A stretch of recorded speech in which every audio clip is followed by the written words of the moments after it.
단어의 형성하고 문장의 구성 요소, 문장 성분을 오늘 수업을 할 텐데요. 지난번에 여러분들 첫 번째 강의 듣고 품사를 했었죠.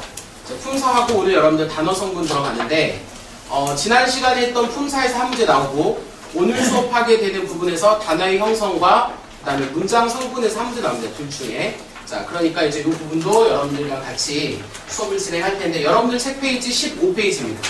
15페이지에 보게 되면, 오늘 우리가 수업하는 파트가 단어의 형성이라고 할 수가 있어요. 단어의 형성. 자, 지난 시간에 제가 여러분들 수업하면서 단어의 개념을 설명했는데, 단어는 어떤 게 단어였었느냐?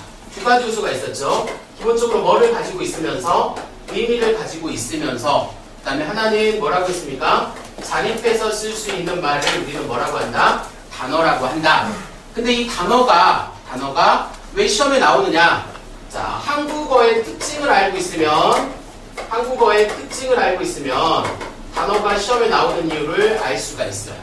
우리 국어 같은 경우에는 기존에 단어에 새로운 단어가 붙어서 새로운 형태의 뭘 만들 수 있냐면 단어를 만들 수 있단 말이죠. 이런 걸 우리 국어의 특성상 뭐라고 하냐면 교차어 또는 이걸 뭐라고 하냐면 첨가어라고 합니다.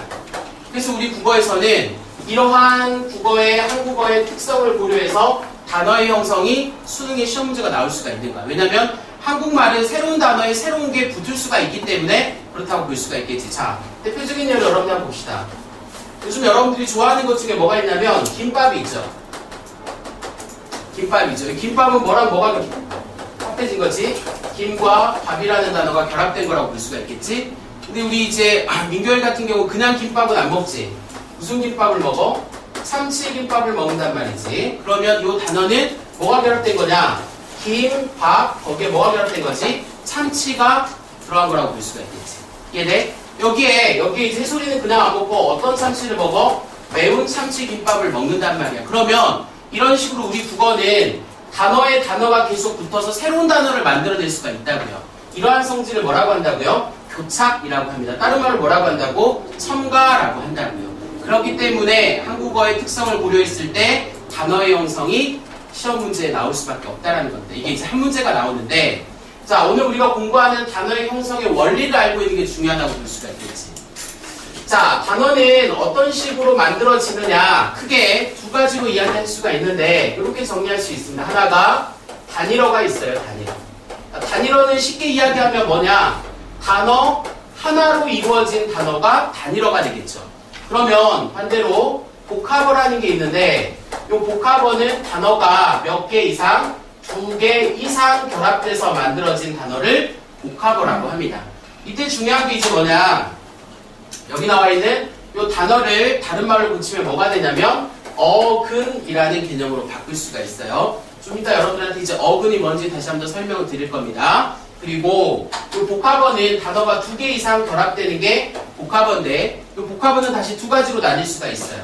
뭐랑 뭐가 있느냐, 합성어하고 파생어가 나뉘어진다라고 볼 수 있죠. 이때 이 합성어는 뭐랑 뭐가 결합된 거냐면 어근과 어근이 결합된 거야. 즉 어근이 몇 개 이상, 2개 이상 들어간 거라고 볼 수가 있고, 자, 파생어는 어근에 뭐가 붙은 거냐, 접사가 붙은 거라고 볼 수가 있겠지. 자, 요게 이제 오늘 우리가 수업하는 기본적인 내용이라고 볼 수가 있는데, 이 중에 여러분들이 이제 알고 있어야 되는 개념이 접사와 뭐가 있겠죠? 어근이라는 개념이 있을 수 있습니다. 자, 그러면 선생님이 이제 이쪽에다가 어근과 접사의 개념을 먼저 설명을 해드리고 다시 이쪽으로 넘어가도록 할게요. 이쪽에 한번 봅시다. 어근은 뭐고 접사는 뭐냐, 이렇게 나눌 수가 있습니다.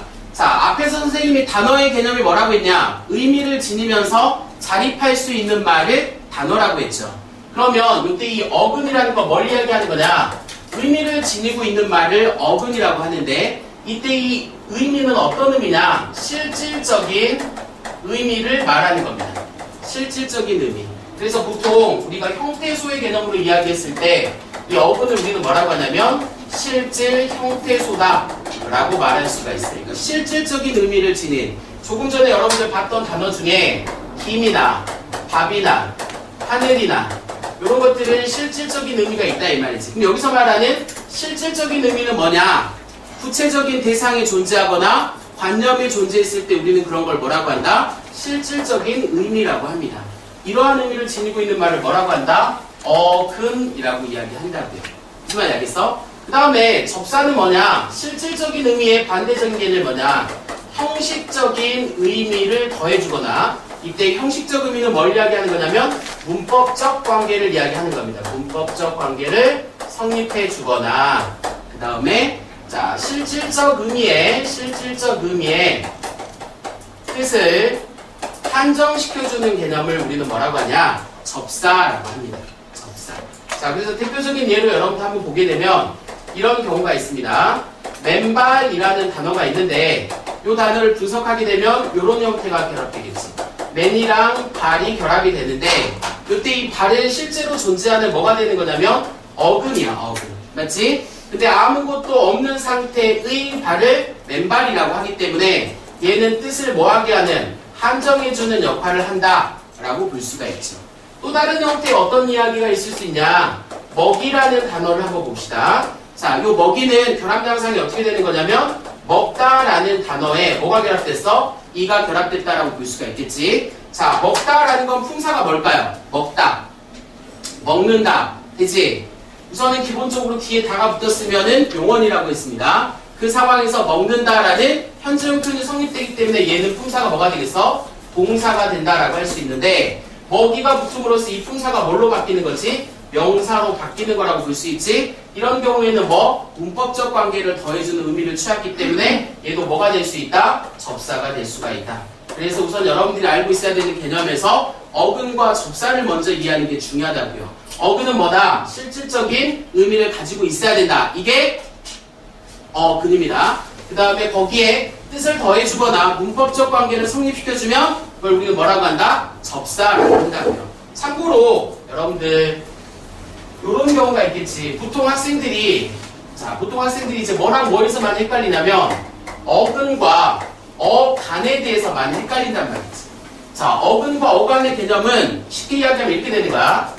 어근 안에 뭐가 들어가는 거냐면 어간이 포함이 되는 거라고 볼 수가 있지. 어근 안에 어간이 포함이 된다라고 할 수 있어. 그러니까 모든 어간은 뭐다? 어근이다. 이렇게 생각하면 쉬워요. 그래서 여기에 해당되는 이 먹이 바로 뭐냐면 어간이면서 동시에 뭐가 되는 거지? 어근이 된다라고 할 수가 있겠지. 이러한 어근에 접사가 붙는 개념. 자, 요거를 우선 먼저 여러분들 어근과 접사의 개념을 먼저 이해를 해야 된다고. 정리하면 어근은 뭐라고요? 실질적인 의미를 가지고 있는 말을 어근이라고 합니다. 여기서 말하는 실질적 의미는 뭘 이야기하는 거기서 실질적인 대상이 존재하거나 관념이 존재했을 때 이런 걸 어근이라고 합니다. 오케이? 자, 그 다음 이제 두 번째는 뭐가 있다고? 접사가 있는데, 접사는 뭐다? 실질적인 의미가 아닌 형식적인 의미, 즉 문법적 관계를 성립시켜주거나 아니면 실질적인 의미의 뜻을 제안해주는 말을 뭐라고 한다? 접사라고 한다고요. 오케이? 이 두 가지 개념을 알고 이제 여기로 넘어가는 거라고 볼 수가 있겠죠.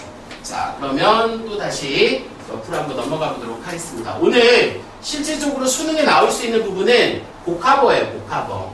그러니까 단일어는 하나의 단어로 이루어져 있기 때문에 시험에 잘 안 나오는데 실질적으로는 시험에 제일 많이 나오는 게 뭐라고 볼 수 있냐면 복합어라고 할 수가 있겠지. 그러니까 이제 복합어에서 합성어가 나오느냐 파생어가 나오느냐 이게 이제 관건이라고 할 수가 있습니다.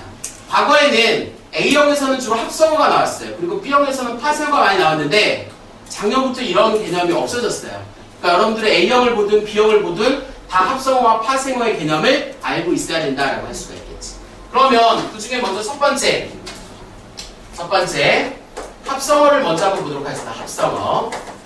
자, 합성어는 뭐랑 뭐가 결합됐다? 어근과 어근이 결합된 말을 합성어라고 하는데 이 합성어는 다시 두 가지로 나뉩니다. 뭐랑 뭐가 나오느냐? 통사적 합성어가 있고요. 그 다음에 뭐가 있습니까? 비통사적 합성어가 있다 이 말이지. 이렇게. 자, 선생님이 여러분들 문법 수업을 어떻게 한다고 했어? 두 가지를 다 외우지 말고 둘 중에 하나만 알고 있어야 된다고 했지. 자, 그리고 나머지 거는 다 반대 거다라고 생각한다면 현재 오늘 여러분들한테 수업해 줄 내용이 뭐냐면 비통사적 합성어가 되는 겁니다. 비통사적 합성어. 자, 요 비통사적 합성어의 개념을 좀 보게 되면 우선은 말 그대로 풀어 쓴 다음에 이렇게 되는 거야. 통사적 합성어는 이때 이 통사가 뭐냐? 문장 구성 방식이라고 보면 돼. 이렇게 문장 구성 방식에 적합하게 가면은 통사적 합성어가 되는 거지. 그러면 비통사적 합성어는 비적합하다, 적합하지 않다 이런 개념으로 볼 수가 있는데, 그래서 여러분들은 이 비통사적 합성어 쌤한테 공부하면 돼요. 자, 그게 이제 두 가지가 있는데 두 가지를 선생님이랑 한번 해보도록 하겠습니다. 자, 첫 번째가 뭐가 있느냐? 봐봐. 자, 용언에 어간에, 그러니까 무조건 앞에 말은 뭐가 와야 되느냐? 용언에 어간이 와야 돼. 아까 선생님이 어간은 뭐라고 했습니까? 어근이라고 이야기했지. 그러니까 지금 하나의 어근이 왔단 말이야, 맞지? 그리고 뒤에 어떠한 어근이 왔을 때 중요한 건 여기야. 우리가 어떤 말과 말이 결합이 되면은 얘네들이 서로 결합됐다라는 표시를 해줘야 돼. 그런 걸 우리는 뭐라고 하냐면 연결어미라고 합니다. 연결어미. 이 연결어미가 뭐 하게 되면, 생략되게 되면 그게 뭐가 된다? 비통사적 합성어가 되는 겁니다. 무슨 말인지 이해돼? 자, 이걸 이제 실제 예로서 한번 공부해보면 이런 게 있죠. 자, 봐봐. 이런 단어를 한번 봐봐. 늦더위란 뭐라고? 늦더위. 자, 늦더위는 지금 어떤 단어가 결합된 거냐면 늦다라는 단어에 더위라는 단어가 결합이 됐어요. 그렇지? 자, 그렇게 됐을 때 구조를 보자고.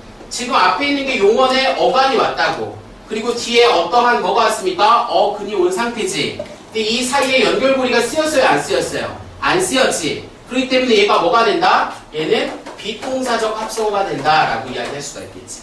만약에 얘를 통사적 합성어로 바꿔준 다음에 어떤 식으로 써야지 맞냐면 늦은 더위라는 걸 통해서 이 연결고리가 필요했는데, 이 연결고리가 뭐 됐기 때문에? 생략됐기 때문에 얘가 뭐가 된다? 비통사가 된다 라고 할 수가 있다는 거지.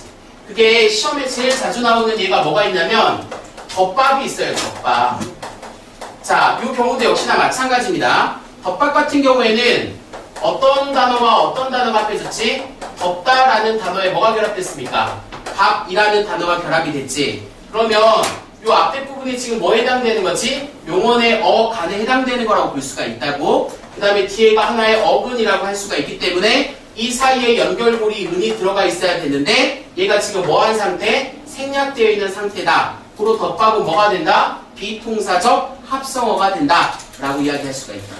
그러니까 우선 첫 번째 조건을 이해하고 있습니다. 얘와 반대되면 통사적 합성어가 되는 겁니다. 그래서 다른 예를 들어주면 통사적 합성어는 이런 경우가 있어요. 작은아버지. 자, 작은아버지 같은 경우에는 결합 양상이 어떻게 되느냐? 작다라는 단어에 뭐가 붙었지? 아버지가 붙었지. 여기까지 이해돼? 그러면 연결고리로 뭐가 쓰였습니까? 현재 은이 쓰였지. 고로 얘는 뭐가 되는가? 통사적 합성어. 하지만 생략되어 있는 얘네들은 뭐가 된다? 비통사적 합성어. 이게 첫 번째 요건이라고 할 수가 있다. 오케이? 자, 그래서 비통사적 합성어에 해당되는 사례들이 시험에 나오는 게 주로 이제 뭐가 있냐? 보면 이런 게 있어요. 건북다, 자, 오가다, 이런 것들이 일종의 대표적인 비통사적 합성어라고 볼 수가 있어. 자, 얘는 검다와 북다가 결합되어 있는 상태라고 할 수 있지. 근데 연결고리가 쓰였어? 안 쓰였어? 안 쓰였지. 오다와 가다가 결합되어 있는 형태지. 연결고리가 쓰였어? 안 쓰였어? 안 쓰였지. 이런 뭐가 된다? 비통사적 합성어가 된다. 자, 이때 기본 전제는 뭐가 된다? 앞에는 무조건 뭐가 와야 된다? 용언의 어간이 와야 되는데, 이 용언의 어간이 오고 어떠한 어근이 왔을 때 연결고리가, 즉 연결어미가 생략되어 있으면 이게 뭐가 된다? 비통사적 합성어가 된다. 이게 첫 번째 요건이라고요. 그리고 연결고리가 있으면 뭐가 된다? 통사적 합성어가 된다, 이 말이에요. 그러면 실제로 선생님 여기다가 예문 하나 써줘 볼 테니까 통사적 합성어인지 비통사적 합성어인지 여러분들이 한번 확인해 보도록 하자고요. 제가 5개를 쓸 테니까 직접 여러분들이 분석을 한번 해보십시다. 자, 첫 번째가 뭐가 있냐? 큰 집이 있어요. 큰 집 여러분 직접 써보세요. 자, 큰 집이 있고, 자, 그 다음에 두 번째는 건널목이 있습니다. 건널목. 자, 그리고 세 번째 부분에서는 낯설다가 있어요. 낯설. 자, 그리고 네 번째 뛰놀다. 자, 그 다음에 다섯 번째는 여닫다가 있어요. 자, 요걸 여러분들 단어의 분석을 한번 통해서 통사적 합성어인지 비통사적 합성어인지 한번 정리해 보도록 하자고요. 옆에다가 한 명씩 시킬 테니까. 왜? 답이 틀린 친구들은 햄버거를 뺏겠습니다. 괜찮지? 민경아! 그치? 자, 우선 통사적 합성어야, 비통사적 합성어야? 통사라고 했습니다. 그럼 연결고리로 뭐가 쓰였지? 연결고리로. 자, 얘는 기본 구성 양상을 보게 되면 크다라는 말 안에 뭐가 붙었지? 집이 붙은 거라고 할 수가 있겠지. 그러면 연결고리가 쓰여야지 통사적 합성어가 된다고 할 수 있지. 그렇지. 여기 보면 뭐가 쓰였습니까? 요 니은이 연결 어미로 쓰인 거지. 그러니까 얘는 뭐가 된다? 통사적 합성어가 된다 라고 할 수가 있겠지. 김민수, 얘 통사적 합성어야, 비통사적 합성어야? 통사야. 자, 통사라고 이야기했습니다. 자, 얘는 뭐랑 뭐가 결합됐지? 건너다. 그렇지. 여기 뭐가 결합됐지? 목이 결합됐지. 연결고리가 뭘로 쓰였지? 그렇죠. 여기 리을로 쓰였습니다. 고로 얘도 뭐가 되는 거야? 통사적 합성어가 된다라고 할 수가 있겠지. 오케이? 대준영, 이거 통사야, 비통사야? 왜 비통사야? 아, 그래요? 선생님, 이따가 참고 주지 마세요. 자, 잘 봐. 이게 여러분들을 낚으려고 집어넣는 문제라고 할 수 있는데, 자, 얘는 구성 양상이 어떻게 되는 거냐? 낫 플러스 설다예요. 맞지? 이때 이 낫은 뭘 이야기하는가? 얼굴을 이야기하는 거니까 얘는 어간이 아니야. 항상 앞에서 연결고리를 찾을 때는 처음에 뭐가 와야 돼? 용언의 어간이 와야 된단 말이야. 근데 얘는 지금 현재 용언의 어간이 아니야? 아니지. 그러니까 고로 얘는 통사와 비통사의 선생님이 말한 구조에서 들어가 있는 게 아니라고. 그러니까 얘는 뭐가 되겠어? 통사적 합성어가 되는 겁니다. 단지 얘는 낫이 설다라는 걸 응용으로써 주어 서술어의 개념인데 이때 조사나 이런 거 생각해도 상관이 없어. 항상 선생님이 아까 이야기했다시피 이 부분에서 비통사적 합성어는 앞에 뭐가 왔을 때 용언의 어간이 왔을 때만 연결고리를 찾는 거야. 다른 말이 오면 연결고리를 찾을 필요가 있다 없다? 없다라는 거지. 이해돼? 그게 항상 중요해. 그러니까 용언의 어간이 아닌 다른 것들, 용언의 어간인지 아닌지는 어떻게 하느냐? 선생님이 용언인지 아닌지는 뭘로 할 수 있다고 했습니까? 끝에 다를 붙이면 용언의 어간인지 아닌지를 확인할 수 있다고 했지. 얘는 지금 다가 붙을 수 있는 말이 아니지. 고로 얘는 뭐가 되는 거냐? 통사적 합성어가 되는 겁니다. 준영아, 알겠어? 이렇게 되는 거죠. 자, 그 다음에 자, 성대. 뛰놀다는 통사야, 비통사야? 비통사요. 자, 왜 비통사지? 결합 양상이 어떻게 됐어? 그렇죠. 뛰다와 뭐가 결합됐지? 놀다가 결합됐지. 자, 이때 중요한 거 뛰다는 용언의 어간이란 말이야. 그러니까 연결고리를 그때 생각하는 거야. 그러니까 첫 번째는 첫 번째 앞에 나온 단어가 무조건 뭐가 돼야 된다? 용언의 어간이 돼야 된다. 그리고 난 다음에 연결고리를 생각해야 된다고. 안 그러면 준영이처럼 햄버거를 못 먹어요. 무슨 말 알겠지? 그러니까 이 부분이 여기 중요한 거야. 얘는 연결고리가 쓰이지 않았지. 고로 비통사가 된다 이 말이야. 만약에 얘를 통사로 바꾼다면 뛰어놀다라고 해야지 통사가 되겠지. 연결고리를 써줬을 때. 이해돼요? 요렇게. 효율아, 마무리하자. 여닫다는 통사야, 비통사야? 비통사. 얘는 뭐랑 뭐가 결합됐지? 열다. 그렇죠. 열다와 뭐가 결합됐습니까? 닫다가 결합됐다라고 할 수가 있겠지. 얘도 연결고리가 있어요, 없어요? 없죠. 앞에는 무조건 뭐가 왔는데 용언의 어간이 왔는데 연결고리가 생략되어 있으니까 얘도 비통사가 된다. 얘를 통사로 바꾼다면 열고 닫다 이런 개념이 적용이 돼야 된다라고 할 수가 있지. 특히 여러분들 방금 준영이 거를 여러분들 잊어서는 안 돼. 준영이가 여러분들을 위해서 희생한 겁니다.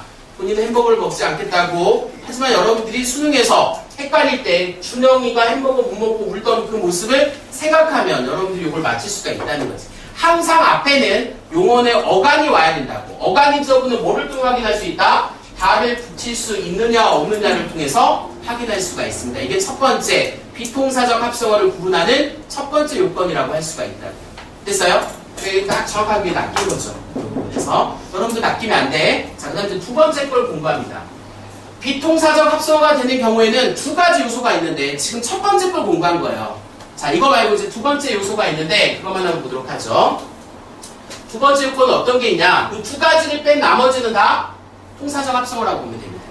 자, 뭐가 있냐면 비통사적 합성어는 아까 이야기했다시피 일반적인 문장 구성 방식에서 적합하지 않는 게 비통사적 합성어라고 했죠. 자, 결합 양상을 본다고 했을 때 이 구조야. 자, 지난 시간에 품사를 공부하면서 부사는 뭐를 수식해준다고 했습니까? 제가 부사. 이승아, 부사 뭘 수식하지? 넌 콜라 걸어. 뭘 수식해? 그렇지. 용언이지. 용언 잘 봐. 그러니까 부사는 용언을 수식해준단 말이야. 근데 이 용언이 오진 않고 뒤에 뭐가 오면 세언이 오게 되면 얘가 뭐가 된다? 비동사가 되는 겁니다.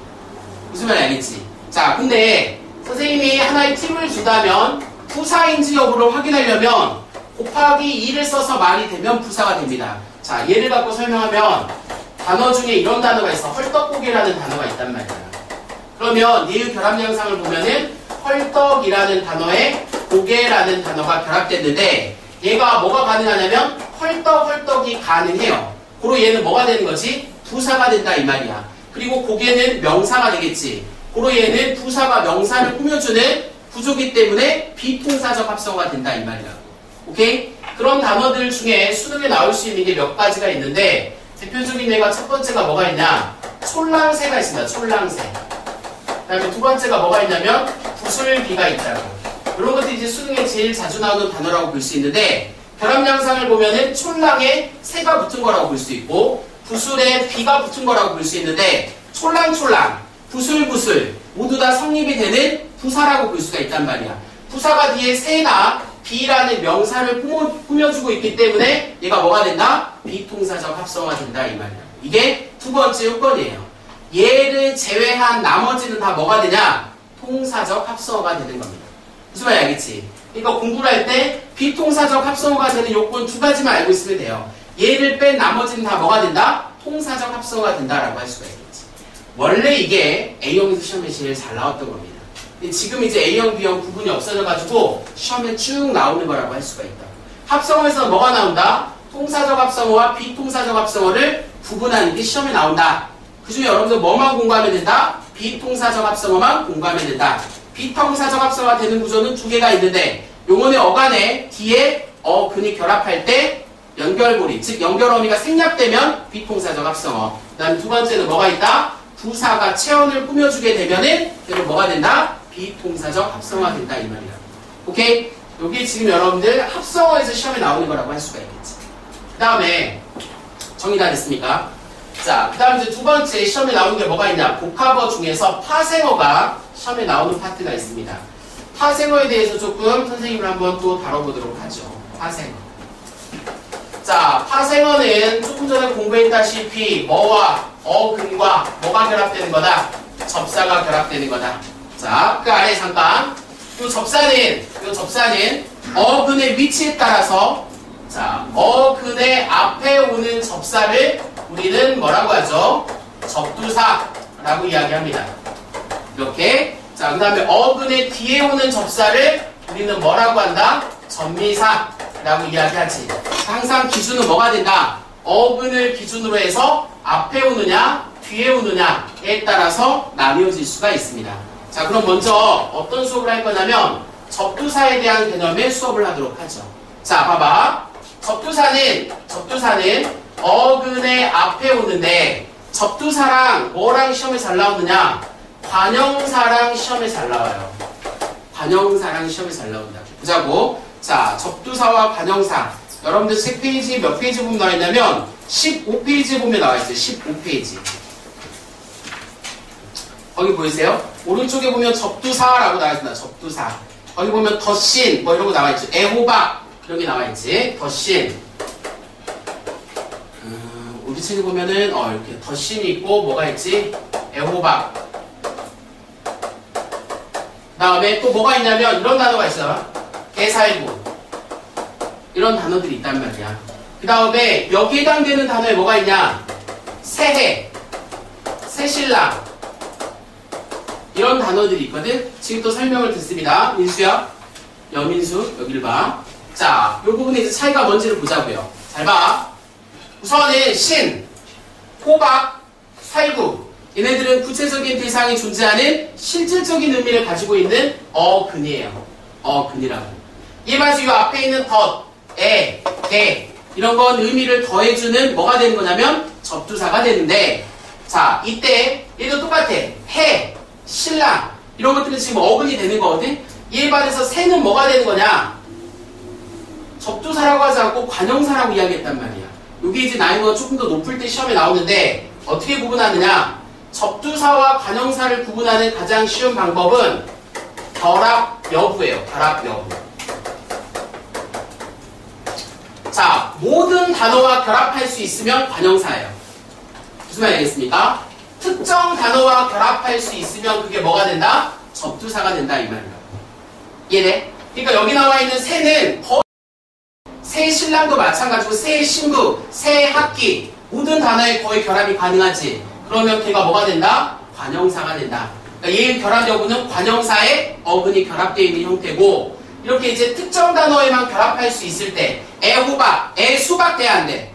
안 되지. 이런 뭐가 되는 거야? 얘는 접두사가 된다 이 말이야. 무슨 말인지 알겠습니까? 그리고 이제 시험에 제일 많이 나오는 게 뭐냐면 요 개살구가 시험에 엄청 잘 나와요. 개. 자, 개살구, 개떡, 개구멍. 여기 이제 수능에 잘 나오는 거라고 볼 수 있는데 자 봅시다. 선배야, 기도를래. 자, 개살구는 뭐랑 뭐가 결합된 거냐면 개하고 살구가 결합된 거야.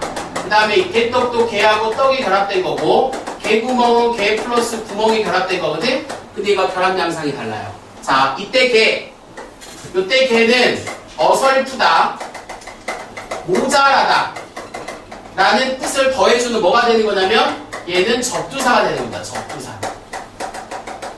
이에 반해서 이 개는 개가 지나다니는 구멍으로서 여러분들이 알고 있는 이 도, 오케이? 얘가 다니는 구멍이란 말이에요. 그러니까 얘는 결합 양상이 어근과 어근이 결합된 얘는 뭐가 되냐면 합성어가 되는 거야. 이에 반해서 얘네들은 어근과 접사, 즉 접두사와 어근이 결합되는 뭐가 되는 거냐면 파생어가 되는 겁니다. 그래서 이 두 가지와 얘를 구분할 수 있는 게 수능에 잘 나온다. 무슨 말인지 알겠지? 그래서 우리 국어에서 걔는 뭐다? 어설프거나 모자라다 이런 뜻을 갖고 있는 접두사라고요. 이해돼? 그래서 여러분들이 좋아하는 말 중에 자주 쓰는 말 중에 이런 단어가 있지. 비속어 중에 이런 단어가 있단 말이야. 저같이 좀 이제 고귀한 사람이 이런 용어를 쓰지를 못해서 표기만 했습니다. 여러분들이 자주 쓰는 말이지. 이때 이 단어를 해석하면 도구 베이비로 해석하면 안 된다고. 도구 베이비가 되면 얘는 무슨 뜻이 되겠어? 합성어가 되는데 실제로 이 뜻이 도구 베이비가 아니에요. 요 걔는 무슨 뜻이냐? 접두사 어설프거나 모자라다 이런 뜻이야. 그래서 여러분들이 쓰는 욕은 원래 무슨 뜻이냐? 모자란 녀석 이런 뜻이 되는 겁니다. 무슨 말 알겠지? 근데 이게 도구 베이비 이렇게 가면은 합성어가 되는데 이 욕은 파생어야. 파생어라. 오케이? 그러니까 욕도 알고 써야 되겠지. 요렇게 써야 된다고. 요렇게 어설프거나 모자라다 이런 뜻이 되는 거지. 할 수 있겠지? 근데 실제로 이 개는 국어에서 시험에 잘 나오는데 원래 개는 뭐로 쓸 때가 있냐면 접두사로 쓸 때가 있습니다. 접두사. 그래서 접두사로 쓸 때는 어설프거나 모자라다는 뜻의 접두사로 쓸 때도 있고 이 개가 뭐로 쓸 때도 있냐면 전미사로 쓸 때도 있어요. 전미사. 전미사로 뜨이면 뭐냐면 이것저것 섞다라는 뜻이 있어요. 섞다. 그래서 흔히 여러분들이 먹는 것 중에 이런 게 있습니다. 김치, 찌, 게. 이때 이 게가 뭐냐면 전미사예요. 전미사. 근데 식당에 가면 뭐라고 써놨어? 김치, 찌, 게. 이렇게 쓰면은 학교 안 나온 거야. 무슨 말 알겠지? 그러니까 이렇게 쓰는 단어는 없어요. 요 게자란 말이야. 우리 그새가 전미사기 때문에. 그러니까 게는 요 게. 그러니까 찌개는 뭐냐? 이것저것 섞어서 뭐 하는 거지? 볶은 거라, 삶는 거라고 볼 수가 있겠지? 이런 걸 찌개라고 하는데 이때 게가 뭐로 쓰인 거냐면 전미사로 쓰이는 거라고. 그래서 김치찌개, 된장찌개, 된장을 넣고 뭐 하는 겁니까? 불러서 달군 거지. 이것저것 넣어서. 그래서 요 게가 쓰인다 이 말이라고. 이해돼? 그리고 여러분들이 먹는 것 중에 요런 게 있어요. 육개장. 이때 이 게도 뭐냐? 이것저것 섞어서 넣었다 이 말이야. 고기거든. 이것저것 고기를 넣은 걸 육개장이라고 한다고. 근데 또 이거를 또 어떤 사람은 어떻게 쓰냐? 육개장, 닭게자를 써요. 무식하다는 뜻이에요. 무슨 말인지 알겠지? 그러니까 우리가 먹는 음식에서 걔는 다 요 걔를 쓰는 건데 얘는 다 뭐가 넣었다? 전미사로 쓰였다라고 볼 수가 있다. 오케이? 그래서 걔가 시험에 잘 나와. 여러분들이 좋아하는 욕도 있어서 그렇지만은 접두사하고 전미사로 쓰이는 걔가 따로 있다 이 말이야. 그래서 얘네들은 기본적으로 뭘 이룬다? 파생어를 이룬다 라고 볼 수가 있겠지. 이게 여러분들 첫 번째 접두사가 나왔을 때 알고 있어야 되는 부분이라고 할 수가 있습니다. 그러니까 접두사는 시험 문제에서 어근의 앞에서 뜻을 한정시켜주는 역할을 하는데 주로 뭐랑 뭐를 구분할 수 있어야 된다? 접두사와 관형사를 구분할 수 있어야 된다. 그 두 가지는 어떻게 구분할 수 있느냐? 결합을 다 할 수 있으면 관형사, 일부와만 결합할 수 있으면 접두사가 된다 이 말이다. 할 수 있겠지? 이게 이제 첫 번째야, 접두사에서. 그리고 이제 두 번째 들어갑니다. 두 번째. 자, 요게 이제 3점짜리 문제예요. 여기 3점짜리 문제인데 전미사를 갖고 이야기할 거란 말이에요. 전미사를 가지고. 자, 전미사는 어근 뒤에 붙는 게 전미사라고 했는데 봐봐. 자, 접사는 원래 두 가지 역할을 합니다. 하나는 뭐냐? 한정접사라고 해서 뜻을 제한해주는 역할. 이게 이제 먼저 뭐가 돼서 한정해주는 역할로서 한정접사가 있고요. 그다음에 두 번째가 뭐가 있냐면 지배접사라는 게 있습니다. 지배접사. 이 지배접사가 바로 뭐 하는 거냐면 품사를 뭐 하는 거지? 변화시킨다라고 볼 수가 있어. 이걸 우리는 지배접사라고 하는데 수능에서는 그 지배접사가 수능에 나와요. 품사를 바꿨는지 바꾸지 않았는지를 물어보는 건데 주로 이 지배접사는 접두사는 없어요. 다 뭐냐? 전미사입니다. 전미사. 그래서 이 전미사를 통해서 품사의 변화 여부를 물어보는 게 시험에 나온다. 오케이? 여러분들이 좀 힘들어하니까 당장 3월 모의고사에 나오는 문제를 하나 갖고 설명을 드리도록 하겠습니다. 이쪽에다 할게요. 잘 들어. 3월 모의고사에 나오는 거야. 자, 3월 모의고사에서 나올 수 있는 건데, 자, 전미사와 관련된 건데, 잘 봐라. 이런 단어가 있어요. 넓다. 품사가 뭐죠? 넓다. 품사가 뭐야? 동사의 효용사야. 효용사죠. 효용사. 효용사입니다. 품사가 효용사예요. 자, 근데 이런 단어가 있네. 넓히다. 품사가 뭐가 됐죠? 넓히다. 품사가 뭐야? 넓힌다 돼, 안 돼? 되지. 그럼 얘가 품사가 뭐로 바뀌었죠? 동사로 바뀌었지. 품사가 바뀌었지. 뭐 때문에 품사가 바뀌었지? 얘 때문에 품사가 바뀌었지. 얘가 바로 뭐가 되는 거야? 접사예요. 지배접사입니다. 품사를 바꿨단 말이야. 넓다라는 형용사를 품사를 뭘로 바꿨냐? 동사로 바꿨다고. 그래서 이런 걸 우리는 뭐라고 하냐? 동사, 파생, 접사라고 이야기를 합니다. 뭐라고 한다고요? 동사, 파생, 접사라고 한다고. 여기까지 쉽지? 그럼 여기서 질문해야지. 자, 넓히다의 어간은 어딜까요? 넓히다의 어간은 어디까지가 넓히다의 어간이야? 넓히까지가 어간이야. 이때 여러분들이 좀 공부 잘해야 돼. 넓히까지가 어간입니다. 그리고 다가 업이에요. 자, 이거 까먹으면 안 돼. 이게 이제 헷갈리기 시작한단 말이야. 선생님이 활용을 할 때 변화하는 부분이 있고 변화하지 않는 부분이 있다고 했는데 변화하지 않는 부분이 어감, 변화하는 부분이 업이라고 했잖아. 활용을 해봐. 넓히고 넓히니 넓혀서 이렇게 되겠지. 그럼 넓히까지가 바뀌지 않는 부분이야. 그리고 넓히까지가 뭐가 되는 거야? 어간이 된다 이 말이야. 이때 이 단어는 두 개의 단어가 합해져 가지고 하나의 단어를 만들었다라고 볼 수가 있겠지. 즉 어근에 용언의 어간에 어근에 히라는 접사가 붙어서 만들어진 하나의 뭐가 되는 거야? 얘는 파생어가 된다 이 말이야. 파생어는 곧 이제 뭐가 되는 거겠어? 하나의 또한 어근이 되는 경우라고 할 수가 있겠지. 이렇게 정리를 해놔야 된다. 이게 머릿속에 딱 잡혀 있어야지 3월 모의고사에서 안 헷갈리고 풀 수가 있습니다. 대부분의 학생들이 이 단어의 어간을 널까지라고 봅니다. 그래서 히를 뭘로 생각하냐? 선어말 어미로 생각하기 쉽다 이 말이야. 선어말 어미가 아니야. 우리 국어에서 품사를 바꿀 수 있는 건 접사예요. 그 중에 뭐밖에 없다? 전미사밖에 없다. 그러니까 품사의 변화 여부를 잘 살펴야 된다 이 말이지. 넓다라는 형용사를 뭐를 붙여서 히가 붙어서 동사로 바꿔줬기 때문에 저런 걸 우리는 뭐라고 한다? 동사 파생 접사라고 한다. 이렇게 이야기될 수 있다. 그 다음에 이런 단어도 있을 수 있어요. 슬기롭다. 자, 이 경우는 뭐랑 뭐가 결합됐지? 슬기라는 명사에 뭐가 붙었습니까? 롭이 붙었지, 롭. 이렇게. 그러면 슬기는 품사가 뭐가 되는 거냐? 슬기는 명사지. 슬기롭다 하면 품사가 뭐가 될까? 슬기롭다. 다가 붙었으니까 용언이지. 동사야, 형용사야? 그렇지. 그러니까 슬기롭다는 뭐가 되는 거야? 형용사가 된다 이 말이야. 그럼 이 롭이 바로 뭐가 되겠어? 형용사 파생 접사가 된다 이 말이야. 이게 무조건 시험에 나온다. 무슨 말인지 알지? 그러니까 원래 단어의 품사와 품사가 어떻게 바뀌었는지를 알아내는 게 중요하다고 볼 수가 있겠지. 이해돼? 요런 것들이 이제 수능에 계속 나오는 거라고 할 수 있어. 그래서 전미사에서는 무조건 뭐가 나온다? 품사를 바꾸느냐, 바꾸지 않느냐, 이거를 물어보는 게 시험에 계속 나온다고요. 그래서 제가 지금 여러분들한테 오늘 우리가 지금 단어의 형성에 대해서 이야기하고 있는데, 단어의 형성은 우리 국어의 교차고, 즉 단어와 단어가 붙어서 새로운 단어를 만들어내는 속성을 갖고 있는 단어라고 했었지.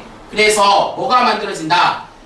기본적인 단어에서 하나의 단어로 이루어진 경우도 있지만 곱합으로서 합성어와 파생어가 시험에 나오는데, 합성어에서는 통사적 합성어와 비통사적 합성어 시험에 나온다고요. 그 다음에 파생어에서는 이 접사와 관련된 문제가 나오는데, 접두사가 시험에 나오면 관형사와 접두사를 구분할 수 있느냐, 전미사가 시험에 나오면 품사를 바꾸는 걸 확인할 수 있느냐, 이게 시험에 나오게 되어 있다 이 말이야. 무슨 말인지 알겠습니까? 요걸 여러분들이 알아두는 게 오늘 수업에 있어서 첫 번째 가장 중요한 거라고 할 수가 있다는 거지. 이해돼? 자, 여기 이제 하나 더. 재작년부터 모의고사에서 계속 나왔던 게 뭐가 있냐면 단어의 의미 형성입니다. 단어의 의미 형성. 자, 그건 여러분들 책 어디에 나와 있냐면 이 페이지를 보시면, 그렇죠, 페이지 17페이지에 보면 합성어의 의미 형성 이 부분이 있습니다. 자, 이것도 이제 시험에 나올 수가 있어. 이게 뭐가 있냐? 합성어의 의미 형성, 단어가 의미가 어떻게 나타나느냐, 그 중에 합성어를 가지고 이야기하는데, 자, 한번 해볼까? 자, 기본적으로 합성어는 아까 뭐랑 뭐가 합해진 게 합성어라고 했죠, 제가? 어근과 어근이 합해진 게 합성어라고 했습니다. 항상 까먹어서 안 돼, 오늘. 자, 어근과 어근이 합해지는데, 크게 이 합성어는 세 가지의 의미 형태로 나눌 수가 있습니다. 첫 번째가 여러분 책에 나와 있는 것처럼 병렬관계라고 이야기했어요. 병렬관계. 자, 이 병렬관계는 다른 말로 치면 대등적 합성어다, 이렇게 이야기할 수도 있어요. 이 말은 뭐냐? A라는 단어와 B라는 단어가 붙었을 때 A, B의 의미가 그대로 유지됐을 때 쓸 수 있는 게 대등 합성어다 라고 할 수가 있겠지. 여러분 책의 예를 보면 마소가 있고 노프루다, 오가다, 오다와 가다의 지분이 둘 다 50%씩 있는 거야. 그러면 얘는 뭐가 되겠어? 대등적이다 라고 말할 수가 있겠지. 근데 두 번째가 이제 뭐가 있냐? 거기 보면은 종속이라고 돼 있고 유속이라고 돼 있습니다. 유속 관계다. 이게 다른 말로 치면 종속이에요. 종속. 그걸 그림으로 그리면 이렇게 되는 거야. A와 B가 결합됐을 때 뜻이 A, B가 되거나 A, B가 되거나. 무슨 뜻이냐? 하나의 주가 있고 하나의 종이 존재한다 이 말이라고. 그래서 여기 대표적인 아까 이야기했다시피 김밥이에요. 김밥. 여기에서 중요한 주는 뭐가 될까? 김이야 밥이야? 밥이 되겠지. 밥은 밥인데 김으로 싼 거란 말이야. 이런 게 어디에 해당되는 거야? 유속관계, 즉 종속관계 합성화 된다 이 말이야. 그리고 이제 시험에 제일 잘 나오는 게 융합관계라는 게 있어요. 융합관계. 자, 융합관계는 어떻게 되는 거냐 이거야. A와 B가 합해져가지고 C로 바뀌는 거야. 제3의 뜻으로 바뀌면 이걸 우리는 뭐라고 한다? 융합관계 합성어라고 한다. 자, 그러한 대표적인 단어 중에 뭐가 있냐? 피땀, 밤낮, 춘추, 이런 단어들이 여기에 해당되는 거라고 볼 수 있어. 피땀은 피라는 단어와 땀이라는 단어가 합해졌지. 여기서 피땀은 뭘 나타내는 거냐면 노력을 나타내는 겁니다. 그 다음에 밤낮은 밤과 낮인데 두 단어가 합해져가지고 밤과 낮을 이야기하는 게 아니라 항상 이런 뜻으로 가겠죠. 춘추는 봄과 가을인데 여기서는 뭘 나타내는 거야? 나이라는 제3의 뜻을 만들어내면 그걸 뭐라고 한다? 융합관계 합성어라고 한다 라고 할 수가 있다는 거지. 오케이? 자, 그리고 마지막 여러분들 1분입니다. 1분. 2분 정도만 시간 주면은 마지막으로 이제 시험에 나오는 거 하나만 더 하고 잠깐 쉬도록 할게요. 집중하고 뭐가 있냐? 자, 단어의 결합 과정을 물어보는 게 또한 수능에 나오는 파트라고 볼 수가 있습니다. 자, 예를 들면 이런 거야. 웃음살. 이런 단어가 있겠지. 웃음살. 자, 웃음살을 보게 되면은 이런 거지. 자, 웃음이라는 단어에 뭐가 붙었지? 살이 붙었다라고 볼 수가 있겠지. 그 다음에 이 웃음은 다시 분석하겠지. 웃다에 뭐가 결합된 거지? 음이 결합된 거라고 볼 수가 있겠지. 얘네? 그러니까 요렇게 결합된 다음에 요렇게 만들어졌다. 요런 게 단어의 결합 과정이라고 볼 수가 있는 겁니다. 그래서 여러분들 이제 시험 속에서 많이 나오는 게 뭐 이런 거 있잖아. 눈웃음. 똑같은 거야. 얘도 역시나 마찬가지. 눈 플러스 뭐가 결합된 거지? 웃음이 결합된 거라고 볼 수가 있겠지. 이렇게. 자, 그 다음에 고기덮밥. 얘도 역시나 마찬가지지. 고기덮밥은 결합이 어떻게 됐어? 고기에 뭐가 결합됐지? 덮밥이 결합됐지. 이렇게. 근데 다시 덮밥은 뭘로 나눠진 거야? 덮다에 뭐가 결합된 거지? 밥이 결합된 거라고 볼 수가 있겠지? 총 몇 개의 단어가 결합됐습니까? 3개의 단어가 결합이 됐지. 이렇게 먼저 만들어져서 합성어가 만들어졌죠. 그래서 다시 또 고기라는 단어가 만들어서 최종적으로 뭐가 됐어? 합성어가 됐다 라고 볼 수가 있겠지. 얘 같은 경우에는 웃다의 음이 결합돼서 하나의 뭐가 됐지?